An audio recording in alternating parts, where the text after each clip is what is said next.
Hello साथियों, एफआरएसआर के part 4 में हम फीस एंड ऑनरेरियम पे चर्चा करने वाले हैं। इससे पहले आपने अलाउंसेस वाली वीडियो देख ली होगी। अब हम फीस एंड ऑनरेरियम करते हैं। So let's start the video. Before starting fees हम समझ लेते हैं। फीस जो है कंसोलिडेटेड फंड ऑफ इंडिया से पे नहीं की जाती है। जो पैसा वो फीस होता है। जो पैसा कंसोलिडेटेड फंड ऑफ इंडिया से पे किया जाता है वो ऑनरेरियम होता है। ठीक है, डिटेल में स्टडी करते हैं। सो यहाँ फीस की डेफिनेशन दी हुई है, वो एक बार आप स्टडी कर सकते हैं। इसमें दिया हुआ है कोई एनी रिम्यूनरेशन फॉर वर्क और सर्विस। ठीक है, received by a government servant from a source other than consolidated fund of India or state UT, इसको फीस हम कहेंगे। ठीक है, consolidated fund of India main keyword यहाँ पे है। फीस की डेफिनेशन में क्या नहीं आएगा? जो आप प्रॉपर्टी की सेल करते हो उससे जो पैसा आ रहा है वो नहीं आएगा। डिविडेंड्स आपने कमाए हैं, ये जो हमारे शेयर मार्केट होते हैं ना, उसमें डिविडेंड्स वगैरह दिए जाते हैं। डिविडेंड एक तरह का प्रॉफिट होता है। इंटरेस्ट्स ऑन सिक्योरिटीज़ आपने कमाया है। अगर आपने लिटरेरी, कल्चरल, आर्टिस्टिक, साइंटिफिक और टेक्नोलॉजिकल एफर्ट्स, ठीक है, यहाँ से अगर कोई पैसा कमाया है तो भी वो फीस नहीं कहलाया जाएगा। और आपने अगर स्पोर्ट्स एक्टिविटी में पार्टिसिपेट किया है एज अमेच्योर, अमेच्योर वर्ड पे ध्यान रखना, अमेच्योर यानी नौसिखिया, ठीक है, वो भी फीस की डेफिनेशन में नहीं आएगा। ठीक है, याद रहेगी ये चीज़ें, क्योंकि ये सब जो कैटेगरी है ना, प्रॉपर्टी, डिविडेंड, इंटरेस्ट, ये सब तो एक तरह का इन्वेस्टमेंट है। आपकी इन्वेस्टमेंट पे रिटर्न आ रहा है, ये कोई फीस थोड़ी ना ले रहे हो आप। सिंपल सी बात है। अगर आपकी लिटरेरी, आपने कोई बुक वगैरह लिखी है, कल्चरल, आर्टिस्टिक, साइंटिफिक, टेक्नोलॉजिकल, कोई डिस्कवरी कर दिया आपने, वो भी कोई फीस नहीं है ना। तो ये सब चीज़ें हैं, ये भी फीस में नहीं आएंगी। और ये जो फीस वाला कोई भी काम अगर आप अंडरटेक करते हो तो इसको परमिशन लेनी पड़ेगी गवर्नमेंट की, प्रायर परमिशन, तभी आप कर सकते हो। ठीक है, अदरवाइज ये कंडक्ट रूल का वायलेशन माना जाएगा।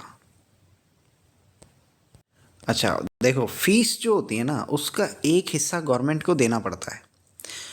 ऑनरेरियम में ऐसा नहीं है। ऑनरेरियम में आपको कुछ भी नहीं देना गवर्नमेंट को, बट फीस में देना पड़ता है अगर वो 5,000 से ज़्यादा की हो। 5,000 से ज़्यादा की है तो गवर्नमेंट का शेयर होगा, कितना होगा? That would be 1/3 of any fees in excess of 5,000। मान लो आपने ली है फीस 6,000 की, तो ये 5,000 से कितना ज़्यादा है? 1,000। तो 1,000 का 1/3 आपको सरकार को देना पड़ेगा। और कॉम्पिटेंट अथॉरिटी इसको एग्जेम्प्ट भी कर सकती है, कोई इशू नहीं है। ठीक है, तो ये 1/3 याद रखना है और 5,000 की लिमिट याद रखना। 5,000 से ज़्यादा जितनी भी फीस आपकी होगी उसका 1/3 आपको सरकार को देना पड़ेगा। क्या मैं बता, इसको याद करने का तरीका देखो। फ़ी है, फ़ी में कितने वर्ड आ रहे हैं? 3, 1, 2, 3, तो आपको सरकार को 1/3 देना पड़ेगा।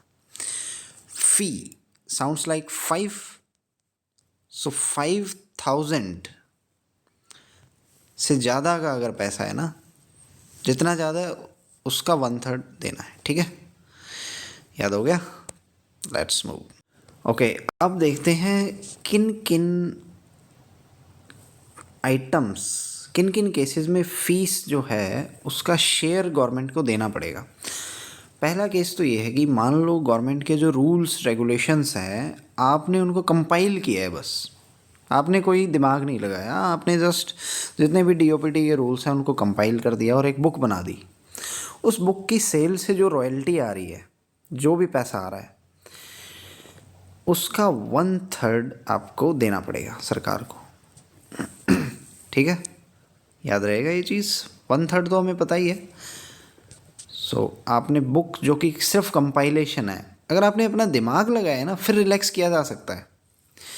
जैसे पता चले कि आपने स्कॉलरली स्टडी की है तो रिलैक्स कर सकती है डीओपीटी, कोई इशू नहीं है। अदरवाइज अगर सिर्फ कंपाइलेशन है ये रूल्स की, तो आपको 1/3 देना पड़ेगा जो भी पैसा आएगा, ठीक है। अच्छा, आपने किसी प्राइवेट बॉडी के लिए कोई भी क्लरिकल या एडमिनिस्ट्रेटिव काम किया है कैजुअल, उसका भी देना पड़ेगा। प्राइवेट बॉडी आ गई यहाँ पे, ठीक है। और आपने कोई बुक पब्लिश की है जो कि लिटरेरी, कल्चरल, टेक्नोलॉजिकल और साइंटिफिक इनमें से नहीं है, उससे जो इनकम आ रही है उसका पैसा देना पड़ेगा। हाँ, लिटरेरी अगर कोई बुक है, कल्चरल है, टेक्नोलॉजिकल है, साइंटिफिक सब्जेक्ट्स और इसमें मैनेजमेंट साइंसेस भी आ जाएगी, तो ये एक तरह से रिसर्च वाली सी चीज़ें हैं ना, बड़ी बड़ी साइंटिफिक, टेक्नोलॉजिकल, कल्चरल, लिटरेरी। यहाँ से अगर आपने इन सब्जेक्ट्स पे बुक्स पब्लिश की है तो कोई इशू नहीं है। अदरवाइज़ मान लो आपने कोई फिक्शन बुक लिखी है, कोई स्टोरी वगैरह वाली लिखी है, वहाँ से पैसा आ रहा है तो आपको शेयर करना पड़ेगा गवर्नमेंट के साथ, अदरवाइज़ नहीं। अच्छा, वैसे तो पार्ट टाइम जो एम्प्लॉयमेंट है ना वो अलाउड नहीं है, बट आपने मान लो गवर्नमेंट से परमिशन लेके आप पार्ट टाइम एम्प्लॉयमेंट कर रहे हो, तो वहाँ से आपको कुछ रेगुलर रिम्यूनरेशन आ रही होगी, उसको आपको गवर्नमेंट के साथ शेयर करना पड़ेगा, ठीक है।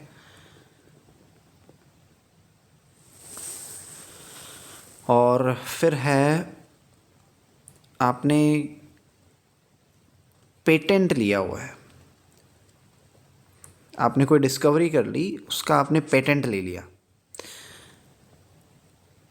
और विदाउट परमिशन लिया है आपने, वहाँ से जो इनकम आ रही होगी ना इस पेटेंट से, पेटेंट का मतलब होता है कि आपने कोई डिस्कवरी की है, वो 10-15 साल तक आप ही उस टाइप की कोई चीज़ बना सकते हो, तो वो आपका राइट हो गया, उस पर कोई और कॉपी नहीं कर सकता उस डिज़ाइन को या कुछ भी, ठीक है। तो वहाँ से आपको कुछ रॉयल्टी या पैसा आ रहा होगा, तो उस इनकम को भी आपको शेयर करना पड़ेगा अगर आपने परमिशन नहीं ली थी गवर्नमेंट से, ठीक है।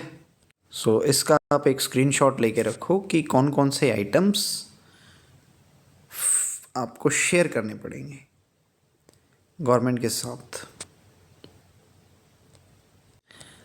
इसमें आप ध्यान रखें, कंपाइलेशन अगर की है आपने रूल्स की, प्राइवेट बॉडी के लिए कोई ओकेजनल काम किया है ना, कोई नॉर्मल बुक लिखी है जो कल्चरल, टेक्नोलॉजिकल वगैरह पे नहीं है, या आप पार्ट टाइम एम्प्लॉयमेंट कर रहे हो गवर्नमेंट से परमिशन लेके, पेटेंट बिना परमिशन के आपने लिया था और उससे कुछ पैसा आ रहा है, तो ये 5 कंडीशंस हैं। फीस इनसे अगर आ रही है आपके पास तो आपको गवर्नमेंट के साथ शेयर करना पड़ेगा। कितना शेयर करना पड़ेगा? 1/3, फाइन। और 1/3 जो है 5,000 से ज़्यादा जितना भी बन रहा है, ठीक है, उतने का 1/3 आपका सरकार ले जाएगी, ठीक है। अब देखते हैं किस फीस के कौन से आइटम्स का पैसा गवर्नमेंट को नहीं देना है। आपको कोई स्कॉलरशिप या स्टाइपेंड मिल रहा है स्टडी लीव के दौरान, उसका नहीं देना है। आपने यूएनओ, यूनेस्को जैसी बड़ी बड़ी बॉडीज़ हैं, उनके लिए आपने कोई रिपोर्ट, पेपर, स्टडी रिपोर्ट लिखी है, यानी बहुत बड़ा रिसर्च का काम हो गया ना, यहाँ भी सरकार को कोई पैसा आपको नहीं शेयर करना है। स्कॉलरशिप का कोई पैसा शेयर नहीं करना है अगर स्टडी लीव के दौरान आपको मिल रहा है। और एक ये तो फिक्स है ही, पेटेंट अगर आपने किसी इन्वेंशन के लिए पेटेंट लिया है विद परमिशन तो भी नहीं करना है। और मान लो कोई काम जो है प्राइवेट बॉडी वाला वो सरकार खुद कर रही है और सरकार ने गवर्नमेंट सर्वेंट्स को ही उस काम पे लगा दिया है, वहाँ से जो पैसा आएगा ना वो शेयर नहीं करना है सरकार के साथ, ठीक है। और फिर एक पॉइंट तीसरा भी है कि अगर रिकॉग्नाइज्ड यूनिवर्सिटीज़ से कोई फ़ीस आ रही है या किसी स्टैट्यूटरी बॉडी, पीएसयू या ऑटोनोमस बॉडीज़, ये भी सरकार की होती हैं, यहाँ से अगर कोई फ़ीस आप रिसीव कर रहे हो यूनिवर्सिटीज़ से, इसलिए क्योंकि यूनिवर्सिटीज़ में यूजुअली रिसर्च का काम होता है। सो जहाँ जहाँ भी आपको ये वर्ड्स दिखे ना, रिसर्च, टेक्निकल, साइंटिफिक, लिटरेरी, है ना, इन केसेस में आपको फ़ीस वगैरह शेयर करने की नीड नहीं है। ठीक है, सो इसका भी आप स्क्रीनशॉट लेके रखो, ये जो पॉइंट्स हैं। फाइन, ऑनरेरियम पे आ जाते हैं। ऑनरेरियम की डेफिनेशन है कोई भी रिमनरेशन अगर मिल रहा है for special work of an occasional और इंटरमिटेंट कैरेक्टर, ये मिलना चाहिए कंसोलिडेटेड फंड ऑफ इंडिया से। ठीक है, सरकार से पैसा आ रहा है, यानी सरकार एक तरह से आपको ऑनर कर रही है, तो ऑनरेरियम हो गया है। प्राइवेट बॉडी से आ रहा था तो वो फीस था, या यूँ कहें कंसोलिडेटेड फंड ऑफ इंडिया से कोई पैसा नहीं आ रहा था। जैसे आपने बुक्स वगैरह छपवाई है ना, पेटेंट से अगर कोई पैसा आ रहा है ना, वो सब फीस की कैटेगरी में आ रहा था। और इसके लिए कोई भी काम, स्पेशल वर्क आप करोगे ना ऑनरेरियम पाने के लिए, तो आपको प्रायर सैंक्शन कॉम्पिटेंट अथॉरिटी का लेना पड़ेगा, और आपको ये भी बताना पड़ेगा कि एडवांस में ही सेटल करना पड़ेगा कि आप कितना ऑनरेरियम लेने वाले हो। अमाउंट ऑफ रिम्यूनरेशन जो है ना, वो आप बताओगे पहले ही। आप कॉम्पिटेंट अथॉरिटी को लेटर लिखोगे कि मुझे फ़लानी फ़लानी यूनिवर्सिटी ने या फ़लानी जगह पे मुझे काम करने जाना है, उसके लिए मुझे 3,000 5,000 इतने रुपए ऑनरेरियम मिलेंगे और मुझे परमिशन दे दी जाए।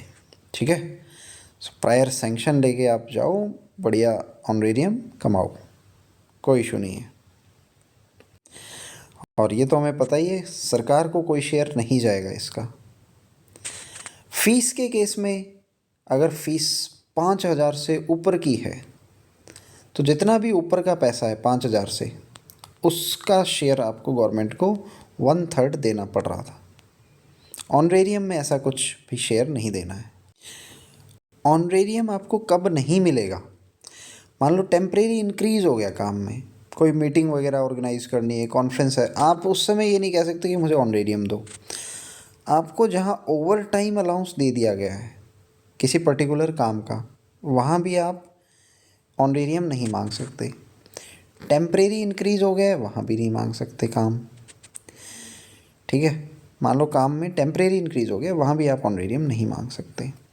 कोई कंपनीज या कॉरपोरेशन सेटअप करना है, ठीक है, भारत सरकार पीएसयू वगैरह सेटअप करती है ना, उससे रिलेटेड अगर काम है तो आप नहीं कह सकते कि मुझे ऑनरेरियम दो।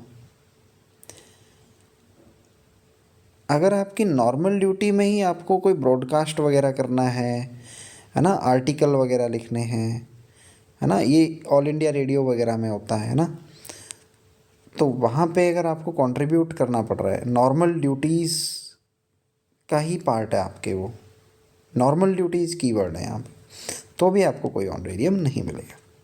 तो याद रख सकते हैं आप ये चारों पॉइंट्स, 1 2 3 4। ओके, और ट्रांसलेशन के लिए भी आपको ऑनरेरियम दिया जाता है। ऑर्डिनरी मटेरियल है तो 120 पर 1000 वर्ड्स, और टेक्निकल मटेरियल है तो 130 पर 1000 वर्ड, 120 130 ट्रांसलेशन में, है ना। याद करने का तरीका है, ट्रांसलेशन में ट्र आ रहा है ना, ट्र 13 में भी ट्र साउंड आ रहा है, 130 आप याद रख सकते हो, और उससे 10 रुपये कम कर दो, 120 हो जाएगा। ट्रांसलेशन के लिए ऑनरेरियम कितना है, 130 पर 1000 वर्ड्स। Fine, okay. सो देखो, डिसिप्लिनरी केसेस चलते हैं, हमने सीसीए रूल में देखा था, वहाँ हम इंक्वायरी ऑफिसर और प्रेजेंटिंग ऑफिसर्स लगाते हैं। तो उस केस में मैक्सिमम कितनी टाइम्स आपको आना जाना अलाउड किया जा सकता है ऑनरेरियम के लिए। तो ऐसे में 10 बार आप ऑनरेरियम ले सकते हो, 10 केसेस इन ए ईयर, ठीक है। और एक टाइम पे 2 से ज़्यादा नहीं ले सकते। सो इसको याद करने का तरीका है डिसिप्लिनरी, डिस, और यहाँ भी है 10, ठीक है। और ये हो गया सर्विंग गवर्नमेंट सर्वेंट्स के लिए। और रिटायर्ड के लिए हो गया हमारा 8 केसेस। रिटायर्ड को हम 2 केस कम दे रहे हैं, सर्विंग को 10 याद रहेगा तो रिटायर्ड के लिए 2 कम कर देना बस, ठीक है। और ये 4 केसेस एट ए टाइम ले सकते हैं क्योंकि ये रिटायर्ड है ना, इनके पास कोई और काम नहीं है। सर्विंग है वो सिर्फ 2 केस ले सकता है एक टाइम पे। हमारे 2 हाथ होते हैं ना, ऐसे याद रख लो, 2 हाथ है तो एक बंदा एक बार में 2 काम कर सकता है। 2 केस डिसिप्लिनरी वाले ले सकता है और इसके लिए उसे क्या मिलेगा, ऑनरेरियम, क्योंकि ये वहाँ जा रहा है इंक्वायरी ऑफिसर या प्रेजेंटिंग ऑफिसर बन के, तो उसको ऑनरेरियम दिया जाएगा क्योंकि भारत सरकार का काम कर रहा है ना ये। तो इसको payment consolidated fund of India से की जा रही है, ठीक है। मैक्सिमम लिमिट याद रहेगी 10 सर्विंग गवर्नमेंट सर्वेंट के लिए, रिटायर्ड के लिए 8, फाइन। और ऐसे ऑफिसर्स को जो डिसिप्लिनरी केसेस में इंक्वायरी ऑफिसर बन के जा रहे हैं, और प्रेजेंटिंग ऑफिसर को सिर्फ केस प्रेजेंट करना होता है, तो उसको मिलेगा 10% ऑफ बेसिक पे। और इंक्वायरी ऑफिसर का बहुत ज़्यादा काम होता है, एक तरह से जज का काम करता है वो, उसको 15% ऑफ बेसिक पे। सो इसका स्क्रीनशॉट लेके रखो, याद रखना है हमें। याद करने का तरीका देखो, यह प्रेजेंटिंग, इसमें टिंग आ रहा है, साउंड्स लाइक 10, ठीक है। और इंक्वायरी वाले का 5% बढ़ा दो, इसका हो जाएगा 15%। इस पे कुछ क्वेश्चंस भी हम देख लेते हैं। Fees is the remuneration paid from source other than, इन तीनों के अलावा अगर किसी और सोर्स से पे किया जा रहा है पैसा तो डेट इज फी, ठीक है। सो आंसर हो जाएगा all of the above. Payment by way fee does not include, ये हमने पढ़ा था। अगर आपकी income, property, dividend, interest, security यहाँ से आ रही है, लिटरेरी, कल्चरल, आर्टिस्टिक यहाँ से आ रही है, sports activities as a mature यहाँ से आ रही है, तो ऑल ऑफ द अबव, ये सारे ही फ़ी की डेफिनेशन में नहीं आएंगे। फिर है an employee is required to obtain prior permission for undertaking work और सर्विसेज और एंड टू एक्सेप्ट फीस, ठीक है। प्रायर परमिशन लेनी पड़ती है, नो डाउट। रूल नंबर वगैरह याद करने की नीड नहीं है। फिर क्वेश्चन है fees can be retained up to a limit of, इसका हो जाएगा up to a limit of 5000। Revise हो गया ना ये, सो 5000 इसका आंसर होगा। और इसके साथ साथ 2/3 of the amount of fee in excess of ₹5000, यानी 5000 से ज़्यादा जितना भी है उसका 1/3 तो गवर्नमेंट ले जाएगी, और जो 2/3 है वो रिटेन किया जा सकता है, ठीक है। सो आंसर इसका ऑल ऑफ द अबव होगा, बस 1500 की जगह आप कर लो 5000, ठीक है, याद रहेगा। फिर है ऑनरेरियम कब पे नहीं किया जाएगा। मान लो आपने कोई मेरिटोरियस काम कर दिया है, जैसे आपने बहुत लंबे लंबे घंटे तक काम किया तो उसका ओवर टाइम अलाउंस मिलेगा आपको, बट ऑनरेरियम नहीं मिलेगा। कोई स्पेशल काम किया आपने आर्बिट्रेशन केस में, बीच बचाव वाले केस में, ठीक है, तो भी नहीं मिलेगा। और devotion to duty, commendable nature, exemplary work, ये आपकी अपार में फ़ायदा दे सकते हैं। एनुअल परफॉर्मेंस अप्रेजल जो होता है ना, बट इसके लिए ऑनरेरियम नहीं मिलेगा। अच्छा ये बताओ, for translating technical material from regional language to English Hindi vice versa, तो टेक्निकल के लिए हमने देखा था 130 130। ट्रांसलेटिंग यहाँ पे भी ट्राई आ रहा है, 13 यहाँ पे भी ट्राई आ रहा है। सो 130 पर 1000 वर्ड्स ये हो जाएगा ट्रांसलेशन का। सो इसी के साथ हमारा फीस एंड ऑनरेरियम का चैप्टर पूरा होता है। सबसे छोटी वीडियो ये रही है ना। और इसके बाद हमारा डेप्यूटेशन आने वाला है। ठीक है, डेप्यूटेशन के बाद हम करेंगे अपार एंड सर्विस बुक। ठीक है, और फिर हम एक छोटी सी वीडियो जॉइनिंग टाइम की भी ले आएंगे, वो भी बहुत छोटी होने वाली है। और फिर कंप्यूटर पे लेके आएंगे। सो ये हमारा आने वाले कुछ दिनों का लेखा जोखा है। So I will see you in the next video. Till then have a good day.